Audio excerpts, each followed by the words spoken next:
Hello, BookTube. A little while ago, I did a video on 10 first-rate historical novels.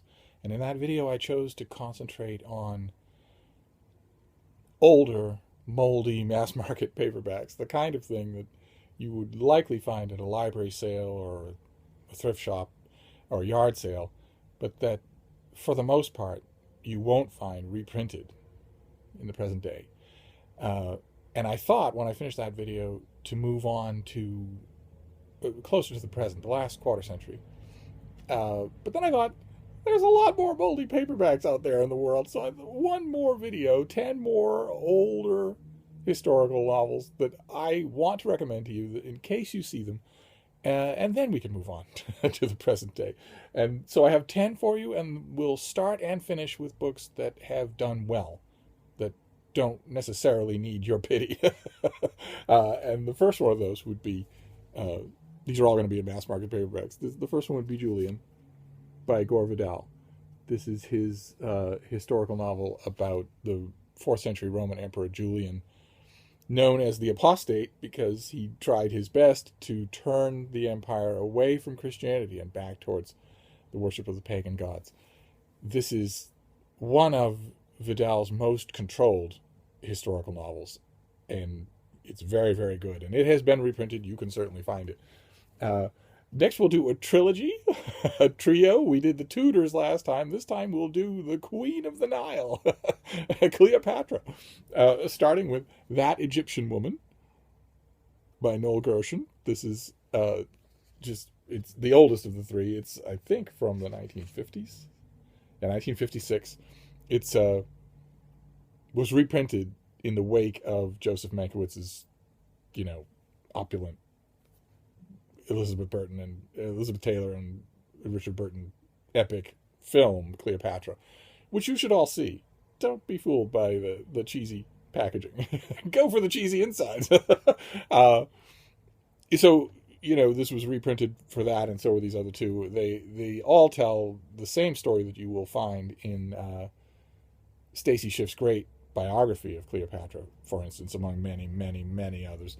But they sex it up. The next one is The Alexandrian by Martha Rofheart, reminding us not only that Cleopatra concentrated her time in Alexandria, which was an entirely,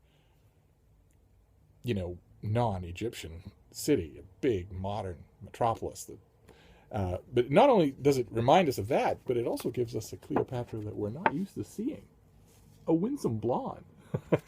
Historically accurate, but who wants to see that? You'd much rather see this. An inevitable title. I, Cleopatra. This is by William Bostock. And it is the title, of course, is a nod towards Robert Graves' novel I, Claudius, which we will certainly get to on this channel. This is the tempestuous odyssey of the Queen of the Nile, as only she could tell it.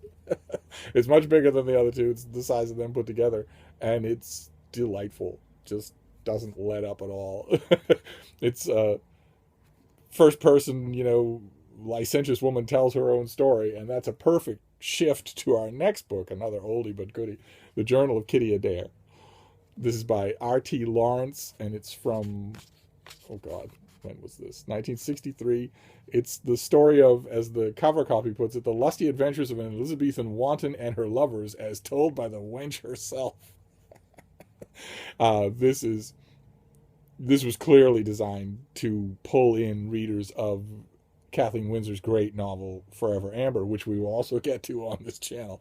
It doesn't have anything like the intellectual heft of Forever Amber, but it is a lot more than it looks. That's not hard, but it's a lot more than it looks. It's a smart, witty book. Next up, we have quasi-history. That would be the Pendragon by Catherine Christian. This is the story of King Arthur, told as a more or less straightforward historical novel by Sir Bedivere, who calls himself last as he was first, the last living adherent of Arthur as he was the first. It's a wintry novel, an oddly melancholy novel for Arthur. It, of course, isn't the literary masterpiece that T.H. White's Once and Future King is, and we will get to that novel. In fact, we'll do a whole video on Arthurian fiction. But I wanted to put this in here because it's a big and boisterous thing. Well worth your time if you see it. You're unlikely to, but still. Our next one, we go back to the 11th century England. This is Noah Gordon's The Physician. This is one of many covers that it's had. This one has been reprinted a couple of times, thankfully. It's delightfully textured and vivid and memorable. It's the story of an orphan boy in London who, against every conceivable odd, wants to be a physician and gradually becomes one and travels throughout most of the Western and even the Arabic world at the time. It's Noah Gordon's best book. He can be a very self-indulgent writer, and he's not in this. So it's well worth your time again if you see it. You will likely see it with this cover if you see it in a used bookstore or a thrift shop or whatever. But it will involve you. Next up is an author I have praised many times in print and person to person. That's David Wishart. These are his Roman historical novels. This is the first one. They star a hard-boiled Philip Marlowe-esque type Roman called Corvinus. And in this case, he is brought on to investigate the exile of the Roman poet Ovid. What caused it? Why was he exiled? Why was he never returned? The mystery of what he saw and what the reason for it was is probably very simple, but Wishart makes it a great state-level secret thing. And the back cover quotes from part of that. So tell me, why the emperor hates a dead poet so much he won't allow his ashes back to Rome. Tell me why, when I ask a question about a scandal so old you can't even smell it anymore, everyone keeps his mouth shut closer than a vestal's kneecaps. Tell me why I nearly ended up in the Tiber with my throat cut. The answer that Wishart comes up with for all of that is fanciful to say the least, but very, very enjoyable. Next one is old-fashioned and opulent. It's God is an Englishman by RL Delderfield. This is the part of a sweeping, enormous family saga starting in 19th century England and moving all over the world, and especially all through English history up to the Second World War. Delderfield is drifting entirely out of print, and I don't understand that. His books have everything in them to recommend. And this one especially, and the way you know is because the critic for the Boston Herald Traveler called it a rattling good story.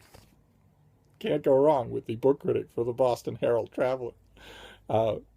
You will see these books. This is one of them, but Delderfield I just recommend in general. He's wonderful. I don't know why he's languishing in obscurity. And our last one, another one that has had a successful life on its own, is, of course, The Persian Boy by Mary Renault. This is her novel of the eunuch boy who comes into the care of Alexander the Great and sees his campaigns throughout the East, firsthand, and his emotional makeup firsthand. It's an epic. It's widely praised, and it should be. It's one of the best things she ever wrote. I will get to my own favorite of hers, This Is Not It, in another video. But for this one, I wanted to finish up with because The Persian Boy has had many, many reprintings. You will see it, and who knows if you would ever be intrigued by it or not. If you see it, you have my strong recommendation. You will love it. And that's it. 10 old, moldy historical novels. Next time, we will move closer to the present. Next time, we will come into the last quarter century and with stuff you can go into a bookstore and buy. Until then, I'll see you later. Thank you, BookTube.